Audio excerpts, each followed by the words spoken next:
హెబ్రీయులకు రాసిన పత్రిక పరిశుద్ధ గ్రంథం బైబిల్లో నుండి అపొస్తలుడైన పౌలు హెబ్రీయులకు రాసిన పత్రిక 11వ అధ్యాయము 32వ వచనాన్ని అందరం కలిసి చదువుకుందాం.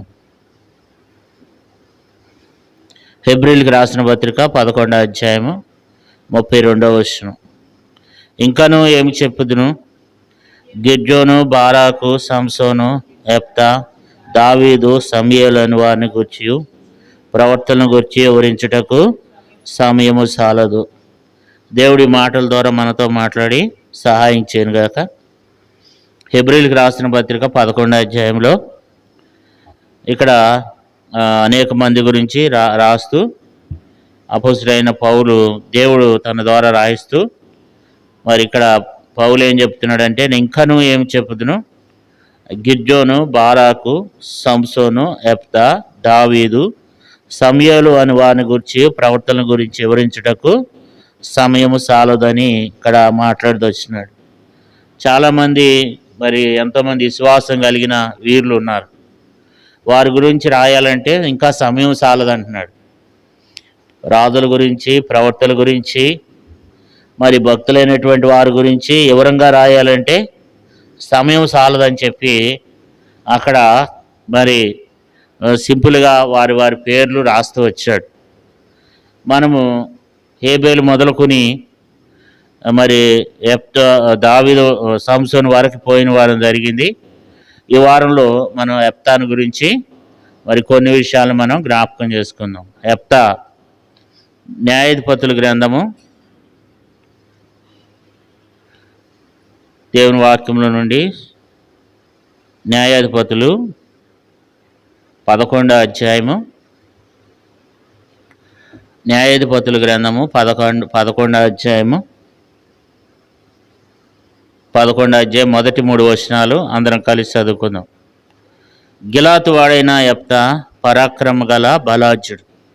అతడు వేశ్య కుమారుడు. గిలాతు యెఫ్తాను కనెను. గిలాతు భార్య అతనికి కుమారులను కనగా వారు పెద్దవారే యెఫ్తాతో, నీవు అన్య స్త్రీకి పుట్టినవాడు గనుక మన తండ్రి ఇంట నీకు స్వాస్థ్యం లేదండి. యెఫ్తా తన సహోదరుల యొద్ద నుండి పారిపోయి టోబు దేశమున నివసింపగా అల్లరి జనం యెఫ్తా యొద్దకు వచ్చి అతను కూడా సంచరించుచుండెను. దేవుడు ఇక్కడ మనం చూసినట్లయితే యెఫ్తా గురించి రాయబడుతూ వచ్చింది. యెఫ్తాకి వెనకాల సరైనటువంటి బ్యాక్గ్రౌండ్ అనేది లేదు. యెఫ్తా జీవితాన్ని మనం చూసినట్లయితే యెఫ్తా ఎవరికి పుట్టినాడంట? వేశ్యకు పుట్టినాడంట. ఆ రోజుల్లో మరి ఇశ్రాయేలుకి రాజు లేనటువంటి దినాల్లో దేవుని ప్రజలు ఇచ్చలవిడిగా జీవిస్తూ వచ్చేవాళ్ళు. అయితే ఇక్కడ మరి గిలాత్ అనేటువంటి ఒక అతను ఒక వేశ్యను ఏం చేశాడంట?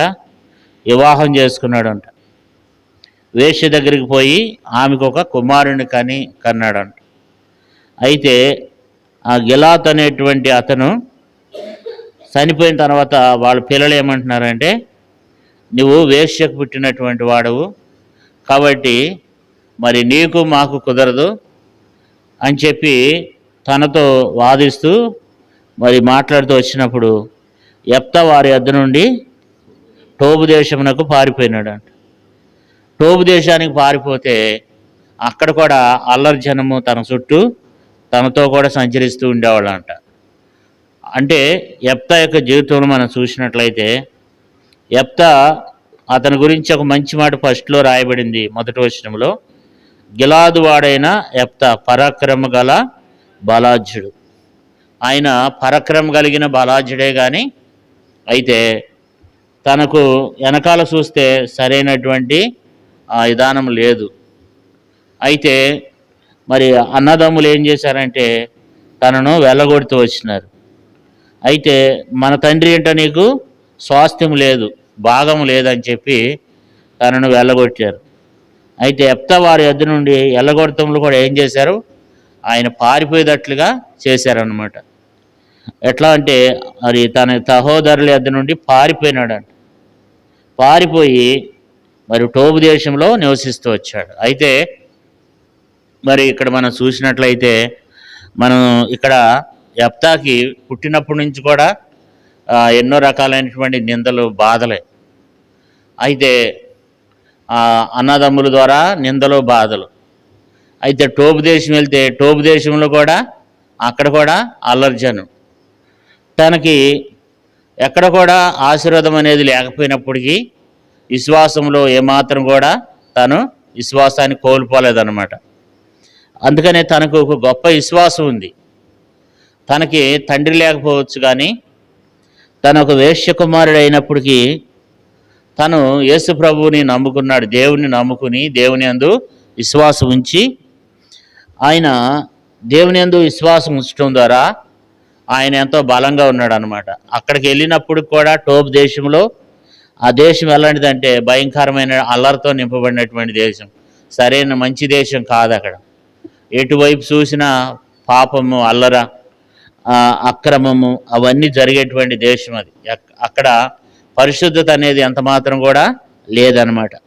అయితే అక్కడ అలాంటి పరిస్థితుల్లో విశ్వాసం కలిగి జీవిస్తూ వచ్చినాడు. అన్నలు పగబట్టి ఎన్నో రకాలుగా బాధ పెడుతూ వచ్చినారు. అక్కడికి వెళ్ళిన తర్వాత అల్లరి జనము బాధ పెడుతూ వచ్చినారు, ఎంతో నిందిస్తూ వచ్చినారు. అయితే అయినప్పుడు కూడా తన యొక్క భక్తి జీవితాన్ని ఎంతగానో కొనసాగించాడు కదా. మరి ఎంతగానో భక్తి జీవితాన్ని ఏమాత్రం కూడా విడిచిపెట్టలేదన్నమాట. విశ్వాసాన్ని కోల్పోలే, విశ్వాసం కలిగే ఉన్నాడు కదా. బాధల్లో, కష్టాల్లో, శ్రమల్లో చాలాసార్లు విశ్వాసాన్ని విడిచిపెట్టేస్తాం, విశ్వాసాన్ని కోల్పోతాం. కానీ బాధల్లో, కష్టాల్లో, శ్రమల్లో కూడా విశ్వాసాన్ని ఏం చేయలేదు, విశ్వాసాన్ని విడిచిపెట్టలేదు, విశ్వాసాన్ని కోల్పోలేదు. కాబట్టి అయితే అంతేకాదు, మరి ఎవరైతే ఎల్లగొడుతూ వచ్చినారో ఇప్పుడు ఏమైందంటే యెఫ్తా వెళ్ళిపోయిన తర్వాత ఆ దేశం మీదకి అమోనీయులు వచ్చి యుద్ధం చేస్తారు. ఇప్పుడు ఇశ్రాయేలీయులకి వాళ్ళ మీద యుద్ధం చేయడానికి శక్తి ఉండదు.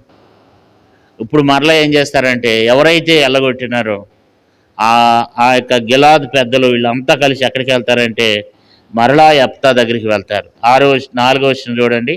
కొంతకాలమైన తర్వాత అమోనీయులు ఇశ్రాయేలుతో యుద్ధం చేయగా అమోనీయులు ఇశ్రాయేలుతో యుద్ధం చేసినందున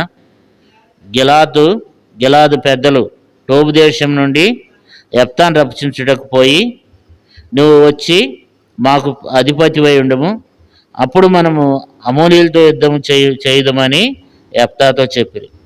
అందుకు యెఫ్తా, మీరు నా మీద పగబట్టి నా తండ్రి ఇంటి నుండి నన్ను తోలివేసిద్రే, ఇప్పుడు మీకు కలిగిన శ్రమలో మీరు నా యొద్దకు రానేలా అని గిలాదు పెద్దలతో చెప్పాను. ఇక్కడ ఏమంటున్నాడంటే, మీరు నాకు అప్పుడు ఏం చేశారు, మీ యొద్ద నుండి నన్ను తోలివేశారు, నన్ను తరిమి వేశారు.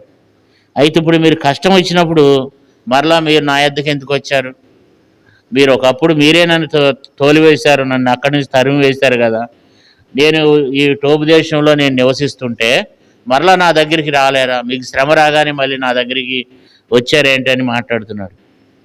ఇక్కడ ఏమంటాడంటే, అందుకు యెఫ్తా, మీరు నా యందు పగబట్టి నా తండ్రి ఇంటి నుండి నన్ను తోలివేశారు. అయితే ఇప్పుడు వాళ్ళు ఏమంటున్నారంటే, బతుకులాడుతున్నారు. ఆ పెద్దలు ఏమంటారంటే, అది అయిపోయింది, ఇప్పుడు మేము నిన్ను అధిపతిగా చేస్తాం, నీవు మా మీద అధిపతిగా ఉండాలి, నువ్వు మా యొద్దకు రావాలి అని చెప్పి వాళ్ళు ఒకసారి వచ్చారు. మరలా వినకపోతే మరలా రెండోసారి కూడా వచ్చి యెఫ్తాతో వాళ్ళు ఏం చేస్తున్నారు, యెఫ్తాని కూడా తీసుకుని వెళ్ళాలని చెప్పి యెఫ్తానే తనకు న్యాయాధిపతిగా ఉండాలని, మరి యెఫ్తానే తనకు మరి ఏలేవాడిగా ఉండాలని చెప్పి వాళ్ళు యెఫ్తా దగ్గరకు వచ్చారు. యెఫ్తా దగ్గరకు వచ్చిన తర్వాత మరి యెఫ్తా దగ్గరకు వచ్చి ఏం మాట్లాడుతున్నారంటే, మరి నువ్వు మాతో కూడా రావాలి, నీవు మాకు అధికారి అయి ఉంటావు.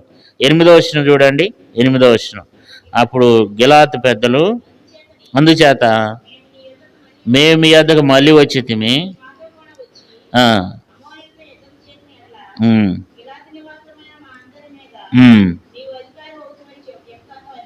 కాబట్టి ఇక్కడ యెఫ్తాతో అంటున్నారు, మరి అందుకనే మేము మీ కొరకు వచ్చాము, నువ్వు మళ్ళా రావాలంటున్నాడు. ఇక్కడ మనకు విషయం ఏంటంటే, దేవుడు ఒకప్పుడు ఎవరైతే తనను తరిమి వేశారో వాళ్ళే మరలా యెఫ్తా దగ్గరకు వచ్చి మీరు మాతో కూడా రావాలని అడుగుతున్నారు. అయితే యెఫ్తా ఏం చేస్తున్నాడంటే వెళ్ళటానికి సిద్ధపడుతున్నాడు. 9వ వచనంలో మనం చూస్తే అందుకు యెఫ్తా, అమోనీయులతో యుద్ధం చేయుటకు మీరు నన్ను గిలాదు తిరిగి తీసుకుని పోయిన మీదట యెహోవా వారిని నా చేతికి అప్పగించినట్లా నేనే మీకు ప్రధాని అవుదునా అని గిలాదు పెద్దలతో అనగా, గిలాదు పెద్దలు, నిశ్చయముగా మేము నీ మాట చొప్పున చేయదు, యెహోవా మన ఉభయుల మధ్యను సాక్షిగా ఉండునుగా కానీ యెఫ్తాతో అని.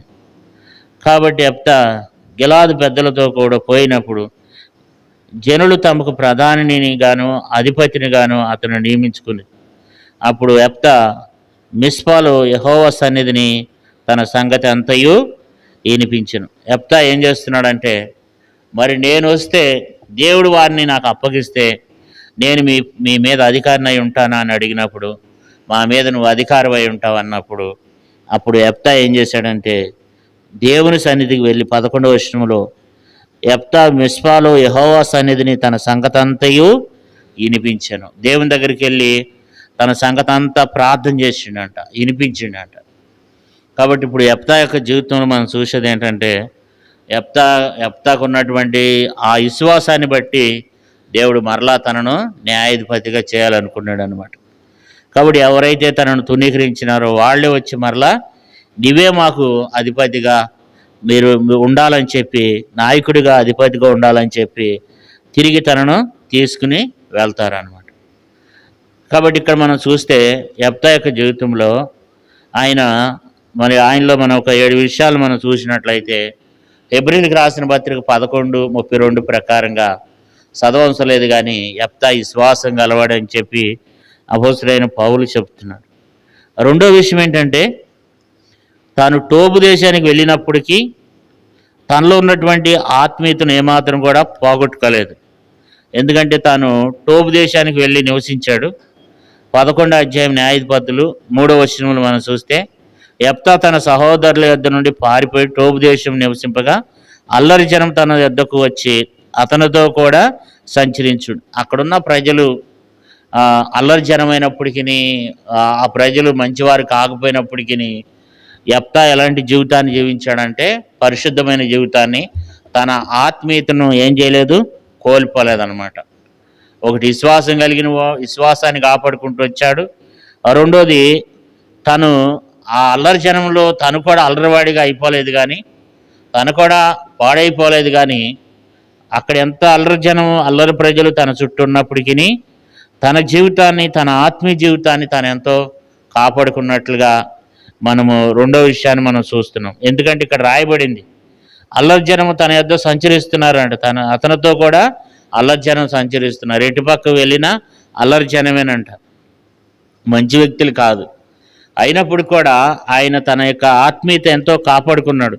తన పరిశుద్ధతను, పవిత్రతను ఎంతో కాపాడుకుని ఆత్మీయంగా ఉంటూ వచ్చినాడు. అంతేకాదు, అతని గురించి మొట్టమొదటి వచనంలో ఏం రాయబడిందంటే, గిలాదు వాడైన యెఫ్తా పరాక్రమ గల బలాఢ్యుడు. తను పరాక్రమ గల బలాఢ్యుడని బైబిల్లో రాయబడినప్పటికీ ఆయన నిజంగానే పరాక్రమం కలిగినటువంటి బలాఢ్యుడు అయినప్పుడు కూడా తాను ఏమంటున్నాడంటే 9వ వచనం చూడండి. అందుకు యెఫ్తా, అమోనీయులతో యుద్ధం చేయుటకు మీరు నన్ను గిలాదుకు తిరిగి తీసుకుని పోయిన మీదట యెహోవా వారిని నా చేతికి అప్పగించినడలా నేనే మీకు ప్రధాని అవుదునా అని గిలాదు పెద్దలను అడగగా, ఇక్కడ ఏమంటున్నాడంటే తన పరాక్రమ గల బలాఢ్యుడు అయినప్పుడు కూడా ఏమంటున్నాడంటే యెహోవా వారిని నా చేతికి అప్పగించినడలా. అంటే నాకు బలం ఉంది, నేను పరాక్రమ గలవాడిని, నేను ఇచ్చేస్తాను, నేను యుద్ధం చేసేస్తాను అంటలా. యెహోవా వారిని నాకు అప్పగించినడలా అంటే తను దేవుని యొక్క శక్తిని ఆశ్రయిస్తున్నాడు అనమాట. తనకున్నటువంటి బలము, తనకున్నటువంటి పరాక్రమం గల వ్యక్తి బలాఢ్యుడు, పరాక్రమం కలిగినటువంటి బలాఢ్యుడు. చాలా హైట్ ఉంటాడు, లావు ఉంటాడు, చాలా యుద్ధ నేర్పరి. అంత పరాక్రమం కలిగినటువంటి బలాఢ్యుడు అయినప్పుడు కూడా ఏమంటున్నాడంటే యెహోవా నాకు వారిని అప్పగించిన ఎడల. అంటే దేవుడిస్తేనే మనం ఏదైనా జయించగలం. మన సొంత శక్తి, మన సొంత బలము, మన పరాక్రమం ఏది కూడా పనిచేయదు అన్నమాట.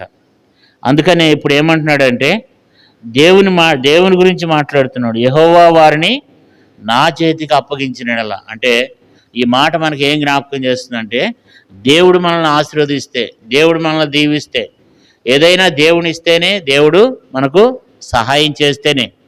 దేవుడు సహాయం చేయకపోతే, దేవుడు ఇవ్వకపోతే ఎవరు ఏమి చేయలేం. మన బలము, మన శక్తి, మన జ్ఞానము ఏమి కూడా అది ఎంత మాత్రం కూడా అది పనిచేయదు. ఇక్కడ అందుకని ఏమంటున్నాడంటే 9వ వచనంలో, మరి నేను వస్తాను, అయితే యెహోవా అమ్మోనీయుల్ని నా చేతికి అప్పగించినలా అంటున్నాడు. అంటే దేవుని గురించి మాట్లాడుతున్నాడు. దేవుడు అప్పగించాలి కదా. దేవుడు అప్పగిస్తేనే, అంటే మన యొక్క జీవితాల్లో కూడా దేవుడు మనకు ఇవ్వకపోతే, దేవుడు మనకు అనుగ్రహించకపోతే మనం ఎవరు ఏమి కూడా జయం పొందలేం. ఏమాత్రం కూడా మనము కరుణింపబడలేం, ఏమాత్రం కూడా ఆశీర్వదించబడలేం. దేవుడు మనకు సహాయం ఇస్తే, దేవుడు మనకు సహాయపడితే, దేవుడు మనడలా ఏం చేసేవాడుకున్నాడు? గొప్ప కార్యం చేసేవాడు. దేవుడు ఇవ్వాలి. అందుకే ఇక్కడ ఏమన్నాడంటే, యెహోవా ఆయన నాకు ఇవ్వాలి. కాబట్టి ఆయన బలవంతుడే. అయితే దేవుని యొక్క భక్తిని, దేవుని యొక్క శక్తిని దేవుని శక్తిని ఆధారం చేసుకుంటున్నాడు. దేవుని యొక్క శక్తిని, దేవుని బలాన్ని ఆధారం చేసుకుంటున్నాడు. దేవుని బలం కోరుకుంటున్నాడు. అందుకని యెహోవా వారిని నాకు అప్పగించినలా. అంటే తనకు బలం ఉంది, పరాక్రమం కలిగిన వాడే. నాకు బలం ఉంది, నేను వచ్చేస్తాను, నడవండి అంటలే. యెహోవా నాకు వారిని అప్పగించినలా. అందుకనే 1 కొరింథీయులకు రాసిన పత్రికలో ఒక మంచి మాట ఉంటుంది చూడండి. 1 కొరింథీ 2వ అధ్యాయము, 1 కొరింథీ 2వ అధ్యాయం 5వ వచనం చూడండి. 1 కొరింథీ 2వ అధ్యాయం 5వ వచనం చదువమ్మ. మీ విశ్వాసము మనుషుల జ్ఞానమును ఆధారం చేసుకునక దేవుని శక్తిని ఆధారం చేసుకుని ఉండవలెను. సార్లకి ఇక్కడ మనం చూస్తే మన విశ్వాసం అంట మనుషుల జ్ఞానమును ఆధారం చేసుకొనక దేవుని శక్తిని ఆధారం చేసుకుని ఉండవలెను. ఇప్పుడు యెఫ్తా యొక్క జీవితంలో కూడా మనం చూస్తే, యెఫ్తా ఎవరి శక్తిని ఆధారం చేసుకుంటున్నాడు? తనకున్న బలాన్ని, లేకపోతే మేమందరం మీతో పాటు ఉన్నాం, మేమంతా ఉంటాం, మీకు ఎందుకు, మీరు వచ్చేసేయండి అనగానే, నేను సరే మీరందరు నాతో పాటు ఉన్నారు కదా, మీరంతా నాకు తోడుకుంటారు కదా, నేను వచ్చేస్తానని అంటలేదు. అనుకోకుండా యెహోవా వారిని నా చేతికి అప్పగించినలా అంటున్నాడు. కాబట్టి దేవుని బలాన్ని ఆధారం చేసుకుంటున్నాడు అన్నమాట. దేవుని శక్తిని ఆధారం చేసుకుంటున్నాడు. ఆయన బలవంతుడు అయినప్పుడు కూడా మరి ఆయన గురించి 1వ వచనంలో ఏముంది? గిలాదు వాడైన యెఫ్తా పరాక్రమ గల బలాఢ్యుడు. చాలా బలంగా ఉంటాడు మనిషి, యుద్ధం చేయగలడు, యుద్ధ నేర్పరి. అయినా సరే ఏమంటున్నాడంటే దేవుని శక్తిని ఆధారం చేసుకుంటున్నాడు. దేవుడు ఏదన్నా నాకు సహాయం చేస్తే, దేవుడు నాకు వాళ్ళని అప్పగిస్తే, దేవుడు నాతో కూడా ఉండి యుద్ధం చేస్తే నేను జయం పొందగలను అంటున్నాడు కదా. ఇప్పుడు అదే యెఫ్తాలో మనం చూస్తున్నాము. ఒకటి, విశ్వాసం కలిగి జీవించాడు. 2వది, తన ఆత్మీయతను కాపాడుకున్నాడు అల్లరిజనం మధ్యలో. 3వది, దేవుని శక్తిని ఆధారం చేసుకుంటున్నాడు. 4వ విషయం ఏంటంటే ప్రార్థన చేస్తున్నాడు. వాళ్ళు ఏదో మేమంతా మీకు తోడుకుంటాము, మీరు వచ్చేసేస్తే మిమ్మల్ని అధిపతిగా చేస్తాము, నువ్వే నాయకుడిగా ఉండాలని చెప్పి వాళ్ళు వచ్చి ఇప్పుడు పొగుడుతున్నారు. గిలాదు పెద్దలు అంటున్నారు, నువ్వు వస్తే ఇక నువ్వే మా మీద అధిపతిగా ఉండాలంటున్నారు. కానీ వాళ్ళ మాటలు నమ్మటంలే. ఎందుకంటే మనుషులు ఇవాళ ఒక రకంగా ఉంటాం, రేపు మరలా మనం ఇంకో రకంగా అయిపోతాం, మనుషులు మారిపోతాం. అయితే ఈయన ఏం చేశాడంటే దేవుని సన్నిధికి వెళ్ళిండంట. 11వ వచనం చూడండి, న్యాయాధిపతుల గ్రంథం 11వ అధ్యాయం 11వ వచనం చివరి లైన్ చదువు.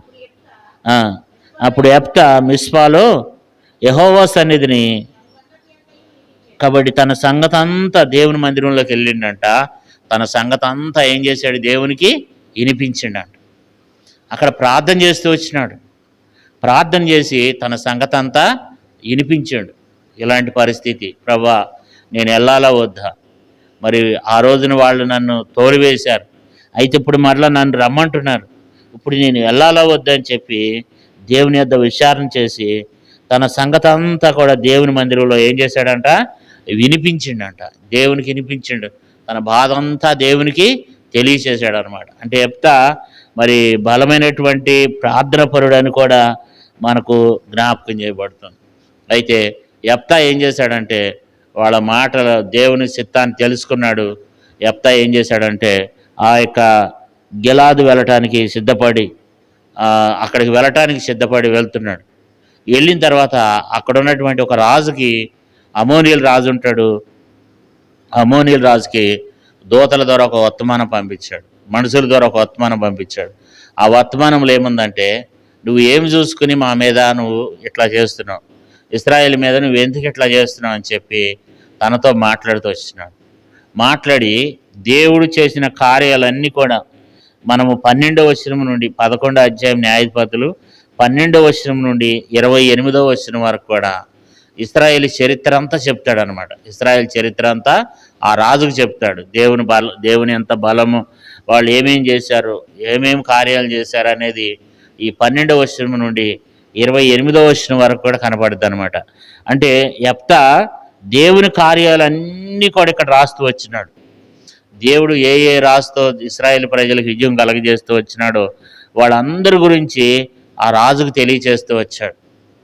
ఆ రాజుకు తెలియచేసి అమోనీయుల రాజుకి ఉత్తరం ద్వారా అనేక విషయాలు తెలియచేస్తూ వచ్చాడు. అంటే ధర్మశాస్త్రాన్ని గురించి, దేవుని వాక్యాన్ని గురించి, దేవుడు చేసిన కార్యాలని యెఫ్తా ఏం చేసేవాడంటే చదివేవాడు అన్నమాట. ధర్మశాస్త్రము ఎరిగినవాడు యెఫ్తా. ధర్మశాస్త్రాన్ని బాగా సున్నంగా ఎరిగినటువంటి వ్యక్తి కనుక ఆ మాటలన్నీ కూడా ఏం చేస్తూ వచ్చేవాడు, ఆ రాజుకి తెలియచేశాడు అనమాట. తెలియజేస్తే ఆ రాజు వినకపోతే అప్పుడు దేవుని యొక్క ఆత్మ తన మీదకి వచ్చిందనమాట. దేవుని ఆత్మ తన మీదకి వచ్చాడు. దేవుని ఆత్మ చేత మరి నింపబడ్డాడు అనమాట.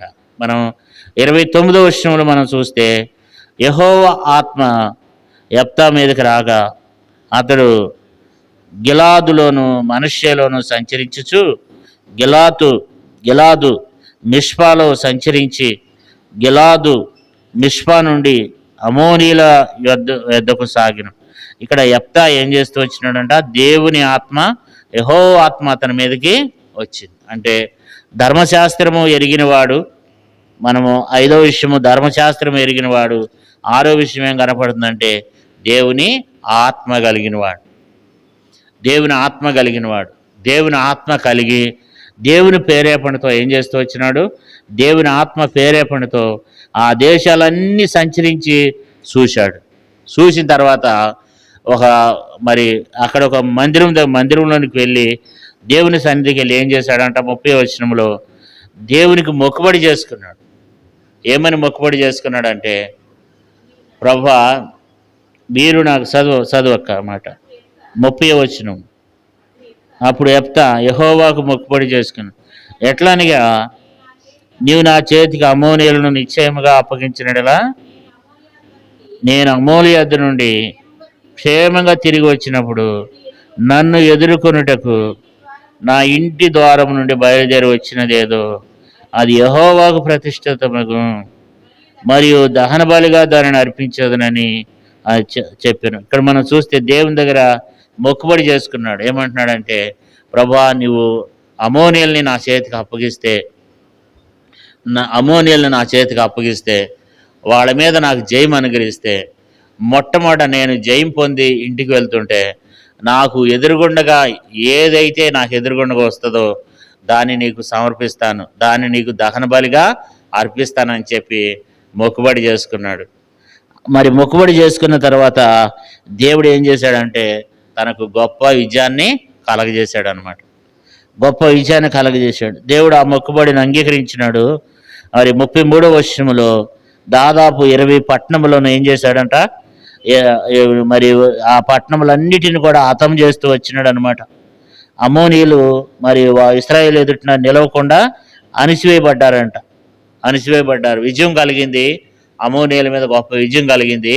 ఇప్పుడు మొక్కుబడి చేసుకున్నాడు కదా, ఏమని మొక్కుబడి చేసుకున్నాడు, నా ఇంట్లో నుంచి ఏది, నా ఆవరణంలో నుంచి నేను ఇంటికి తిరిగి వెళ్ళేటప్పుడు ఏది నాకు ఎదురుగుండగా వస్తే దాన్ని నేను దహన బలిగా ఇస్తానని మొక్కుకున్నాడు. ఇప్పుడు విజయం పొందిన తర్వాత ఊరేగింపుతో మరి గొప్ప సైన్యంగా వెళ్తుంటే ఇప్పుడు తన కూతురే సంతోషం అయింది తన కూతురికి. ఎందుకంటే మా నాన్న ఇప్పుడు ఏమయ్యాడు, న్యాయాధిపతి అయినాడు, మా నాన్న ఇప్పుడు అధిపతి అయినాడు, కాబట్టి ఇప్పుడు మా డాడీని నేను ఎదుర్కోవాలి అని చెప్పి ఆ కుమార్తె సంతోషంతో మరి ఆ తంబూరుతోనూ సితారుతోనూ ఏం చేస్తుందంట, వాళ్ళ డాడీని ఎదుర్కోవడానికి వెళ్ళింది.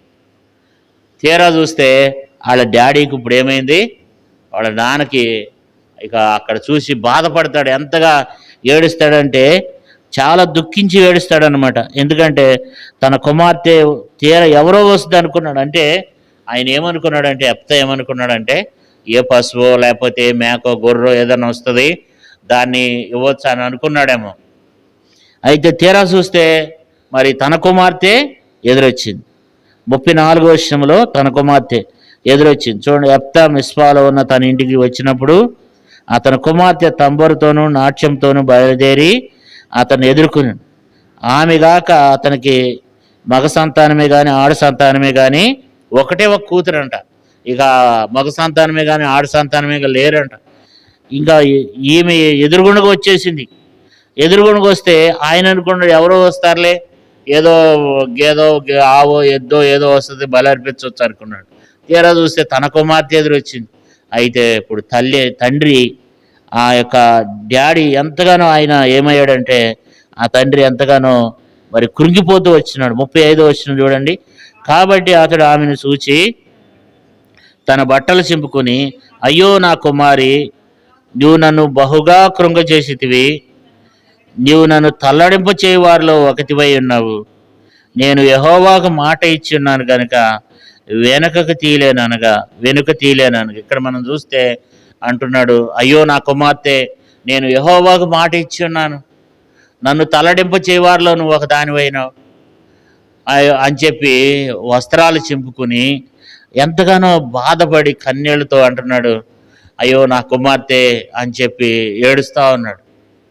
అమ్మా, నేను యెహోవాకు మాట ఇచ్చున్నాను, నేను దేవునికి మాట ఇచ్చాను, అయితే ఇప్పుడు నేను మాటనేం చేయలేను, వెనుకకు తీయలేను. అంటే చూడండి, అసలు ఆ భక్తిని జీవితాన్ని మనం చూస్తే దేవునికి మాట ఇచ్చాడంట, దాన్ని ఏం చేయలేడంట, వెనకకి తీయలేడంట. చాలాసార్లు మనం దేవునికి మాట ఇస్తాము కానీ మనం చాలాసార్లు తప్పుకుపోతారు చాలామంది. చాలాసార్లు మాట ఇస్తాము, మరలా ఆ మాట మీద ఉండరు. అది దేవుని విషయంలో కావచ్చు, లేకపోతే బయట విషయంలో కావచ్చు, ఎవరితోనైనా మనం ఒక మాట ఇస్తే ఆ మాట ప్రకారంగానే ఉండాలంట. మన మాట అవునంటే అవును, కాదంటే కాదని ఉండాలంట. మత్తయి సువార్తలో యేసుప్రభువు వారు ఏమన్నాడంటే 5వ అధ్యాయం 37వ వచనంలో, మీ మాట అవునంటే అవును, కాదంటే కాదని ఉండాలంట. అంటే దేవుని బిడ్డలే, దేవుని ప్రజలైన వారు మాట అవునంటే అవును, కాదంటే కాదని ఉండాలంట. అట్లా ఉండాలంట. ఇప్పుడు యెఫ్తా కూడా ఏమంటున్నాడంటే, అయ్యో నా కుమార్తె, నేను మాట ఇచ్చి ఉన్నాను కనుక నేను ఇప్పుడు వెనక తీయలేను, నేను మరలా వెనక్కి తీసుకోలేను, కాబట్టి మాట ఇచ్చాను కనుక దాన్ని ఖచ్చితంగా నేను నెరవేర్చాలంటున్నాడు. అప్పుడు ఆ కుమార్తె ఏమంటుంది, ఆమె కూడా దేవుడంటే కుమార్తెను చాలా భక్తిలో పెంచాడు ఆయన. కుమార్తెను ఎట్లా పెంచాడు, ఒకటే కుమార్తె కానీ ఆ కుమార్తెని ఎంత భక్తిగా పెంచాడంటే అంత భక్తిగా పెంచాడు. దేవుని కొరకు చనిపోవడానికి కూడా ఇష్టపడుతుంది ఆమె. అంటుంది, అయ్యో నా తండ్రి, నువ్వు యెహోవాకు మాట ఇచ్చి ఉన్నావా, నీ మాట ప్రకారమే అది జరగాలంటుంది ఆమె. చూడండి అసలు ఎంతగా చెప్తుందంటే, నీ నోటి నుండి 36వ వచనం, నీ నోటి నుండి బయలుదేరిన మాట చొప్పున నాకు చేయము. కాబట్టి ఇక్కడ అంటుంది, నీ నోటి నుండి బయలుదేరిన మాట చొప్పున నాకు చెయ్యి. ఎందుకంటే అమ్మోనీయుల మీద మరి నువ్వు పగ తీర్చుకుని ఉన్నావు కనుక దేవా, మరి ఆ తండ్రి తంటుంది, మరి నీ నోటి నుండి వచ్చిన మాట ప్రకారంగా నాకు చేయి. నువ్వు మాట ఇచ్చి ఉన్నావా అంటే, ఇంకొకరైతే ఏమంటారు, నువ్వు మాట ఇస్తే నేను దాన్ని చెయ్యాలా అంటాం. కానీ ఆ కుమార్తె ఏమంటుందంటే, అయ్యో నా తండ్రి, నువ్వు యెహోవాకు మాట ఇచ్చి ఉన్నావా, అయితే నీ మాట చొప్పుగానే నాకు చేయమని చెప్తుంది. ఆయన ఏమంటాడు, ఇద్దరిద్దరే భక్తి విషయంలో వాళ్ళిద్దరూ ఏమాత్రం కూడా వాళ్ళు వెనకంజి వేయట్లేదు. దేవునికి ఇచ్చే విషయంలో, దేవుని సేవించే విషయంలో, దేవునికి మాట ఇస్తే దాన్ని వెనకకు తీసుకోవట్లేదు. దేవుని కొరకు వాళ్ళు ఒక బలమైనటువంటి సాధనములుగా చేయబడ్డారు అనమాట. గొప్ప వ్యక్తులుగా చేయబడుతూ వచ్చినారు ఇద్దరు కూడా. ఎందుకంటే యెఫ్తా ఏమంటున్నాడంటే, నేను యెహోవాకు మాట 35వ వచనంలో, యెహోవాకు మాట ఇచ్చున్నాను, నేను వెనుకకు తీయలేను. ఒక్కసారి మాట ఇస్తేనంట మరలా వెనకకి తీయలేడంట. నిజమైన భక్తులైనటువంటి వారు దేవునికి ఒక్కసారి మాట ఇస్తేనంట మరలా అసలు వెనక్కి తీరంట అసలు. ఆ బైబిల్లో ఒక ఆయన గురించి రాయబడింది చూడండి, కీర్తన గ్రంథం 15వ కీర్తన 4వ వచనం. 15వ కీర్తన 4వ వచనం. అతడు యెహోవా యందు భయభక్తులు గలవారిని సమ్మానించును. అతడు ప్రమాణము చేయగా నష్టము కలిగినను మాట తప్పడు. చూడండి ఎంత గొప్ప అంటే ఇక్కడ ఎలాంటి రాయబడి, అతడు ప్రమాణం చేయగా నష్టము కలిగినను మాట తప్పడు. అంటే యెఫ్తా ఎలాంటి వాడంటే మాట తప్పని వాడు అనమాట. మాట అంటే మాట. ఇక దేవుని దగ్గర ప్రమాణం చేశాడు, ఆ మాట అంటే మాట. నష్టం కలిగిన మాట తప్పకూడదంట. నష్టం కలిగిన మాట తప్పకూడదంట. మాట అనేది కూడా చాలా జాగ్రత్తగా, మనం చాలాసార్లు మన నోటంట వచ్చే మాటలు మనం ఈజీగా మాట్లాడేస్తామన్నమాట. కానీ దేవుడు అంటాడు మనం పలికే ప్రతి మాటకు కూడా విమర్శ దినాన తీర్పులోనికి వస్తామంట. మనం మాట్లాడే మాటలు చాలా డేంజర్ అనమాట అవి. ఎందుకంటే మనం మాట్లాడుతాం, మర్చిపోతాం కూడా అసలు. కానీ దేవుడు ఏమంటాడంటే మనుషులు మాట్లాడే మాటలంట విమర్శ దినమున తీర్పులోనికి వస్తామంట. తీర్పులోనికి వస్తామంట. దేవుడు తీర్పులోనికి తీసుకుని వస్తాడంట ఆ మాటలు. అంతే. అందుకని మాట మనం మత్తయి సువార్తలో యేసుప్రభువారు అంటాడు 5వ అధ్యాయం 37వ వచనంలో, మీ మాట అవునంటే అవును, కాదంటే కాదని ఉంటాలంట. మాట అవునంటే అవును, కాదంటే కాదు. అంటే మాట మీద కూడా అంత స్థిరమైనటువంటి విధానంలో యెఫ్తా ఉన్నాడు. మాట తప్పనివాడు అనమాట. మాట తప్పనివాడు. కాబట్టి ఇప్పుడు మనం యెఫ్తా జీవితాన్ని మనం చూస్తూ వచ్చినాము. ఎంత మరి విశ్వాసం కలిగి ఉన్నాడో చూడండి. అందుకని పౌలు యెఫ్తాను గురించి రాయబడింది. దేవుడు అని ఉంటాడు, సమయం లేదు కానీ ఒక్కొక్క పేరు రాసేయండి అన్నప్పుడు వాళ్ళ పేర్లతో పాటు యెఫ్తా పేరు కూడా రాస్తూ, యెఫ్తా ఎందుకంటే యెఫ్తా పేరు ఎందుకు రాస్తూ వచ్చినాడు అంటే విశ్వాసాన్ని కాపాడుకున్నాడు. తనకున్నటువంటి పరిస్థితి ఎలాంటిది? ఆయన వేశ్య కుమారుడు. అందరూ అతన్ని నిందిస్తున్నారు, నువ్వు వేశ్య కుమారుడివి, నువ్వు వేశ్య కుమారుడు అని తనను నిందిస్తున్నారు, బాధపడుతున్నారు. అంత బాధ పెట్టినప్పుడు కూడా దేవుని యందు విశ్వాసాన్ని కోల్పోలేదు కదా. అంతేకాదు అల్లరి జనం మధ్యలో తన ఆత్మీయ జీవితాన్ని ఎంతగానో క్షేమంగా కాపాడుకున్నాడు. ఆత్మీయతను ఏమాత్రం కూడా అల్లరి జనంలో నివసించినప్పటికి కూడా తన ఆత్మీయతను ఏమాత్రం కూడా దానిలో నుంచి తప్పిపోలేదు. ఎంతగానో ఆత్మీయంగా బలపరచబడుతూ వచ్చినాడు. అంతేకాదు దేవుని శక్తిని ఆశ్రయించాడు, దేవుని మీద ఆధారపడ్డాడు. యెహోవా నాకు మరి అమ్మోనీలను అప్పగించినడలా కదా గొప్ప మాట మాట్లాడుతూ వచ్చినాడు. మరి అంతేకాదు దేవుని సన్నిధికి వెళ్ళి ప్రార్థన చేస్తూ వచ్చాడు.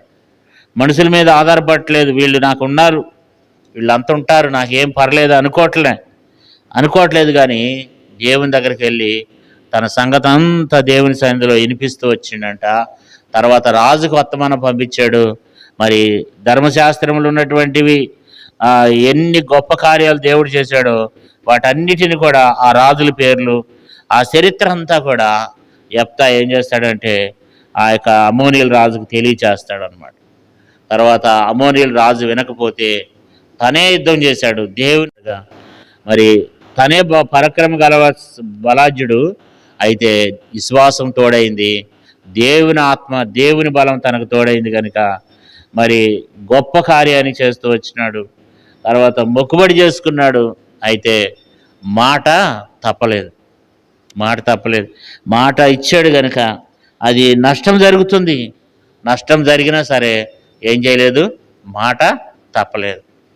తన కుమార్తెను మరి ఖచ్చితంగా ఏం చేశాడు, తను అనుకున్నట్లుగానే ఇక్కడ రాయబడలేదు కానీ అయితే దేవుడు బలిని కోరడు. అయితే దేవుడు ఆ కుమార్తెని ఏం చేశాడంటే దేవునికి సమర్పించి ఉంటాడనేది మరి మనం అనుకోవచ్చు. ఎందుకంటే దేవుడు బైబిల్లో ఏం రాయబడింది, దేవుడు బలిని కోరేవాడు కాదట. దేవుడు బలిని కోరేవాడు కాదు కానీ దేవుడు ఆ కుమార్తెని ఏం చేస్తూ వచ్చాడు, ఆ దేవుని కొరకు ఆమెని సమర్పించాడు అనమాట. అంటే దేవుని కొరకే ఆమె జీవించింది అనేది మరి బైబిల్ యొక్క పండితుల యొక్క అభిప్రాయం అన్నమాట. ఎందుకంటే మరి ఇక్కడ ఆమె గురించి రాయబడింది ఏం చేస్తూ వచ్చినాడట, ఆమెని దేవునికి ప్రతిష్ఠితం చేస్తూ వచ్చాడు అనమాట. అంటే ఏమంటున్నాడు చూడండి, మన 30వ వచనంలో ఏమని మొక్కుబడి చేసుకున్నాడు చూడండి, 31వ వచనం. అప్పుడు యెఫ్తా మొక్కునెను, ఆ, అప్పగించినట్లా తిరిగి వచ్చినప్పుడు నన్ను ఎదుర్కొనుటకు నా ఇంటి ద్వారం నుండి బయలుదేరి వచ్చినదేదో అది యెహోవాకు ప్రతిష్ఠితమగును. అంటే మొదటిది యెహోవాకు ప్రతిష్ఠితమగునాను, అంటే ఆమెని యెహోవాకు ప్రతిష్ఠించాడు అనేది మరి బైబిల్ పండితులు చెప్తున్నారు అనమాట. అయితే దహన బలిగా దాన్ని అర్పించేదని అన్నాడు. అంటే ఏదైనా పశువు కానీ ఏదైనా వస్తే దాన్ని దహన బలిగా అర్పించేవాడు.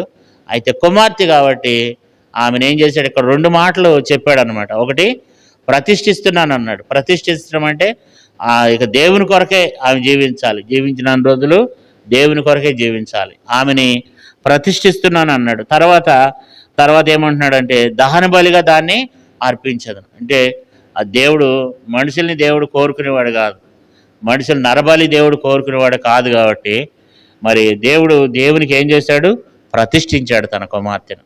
కాబట్టి వాళ్ళిద్దరి త్యాగాన్ని మనం చూస్తూ వచ్చినాము. తండ్రి అలాంటిదంటే కుమార్తె కూడా అంత భక్తి కలిగినటువంటిదిగా, తండ్రి కుమార్తె ఇద్దరు కూడా చాలా ఆత్మీయంగా భక్తి కలిగినటువంటి వాళ్ళు ఈ యెఫ్తా. కాబట్టి ఈ యెఫ్తా జీవితంలో మనం చూస్తూ వచ్చినాము.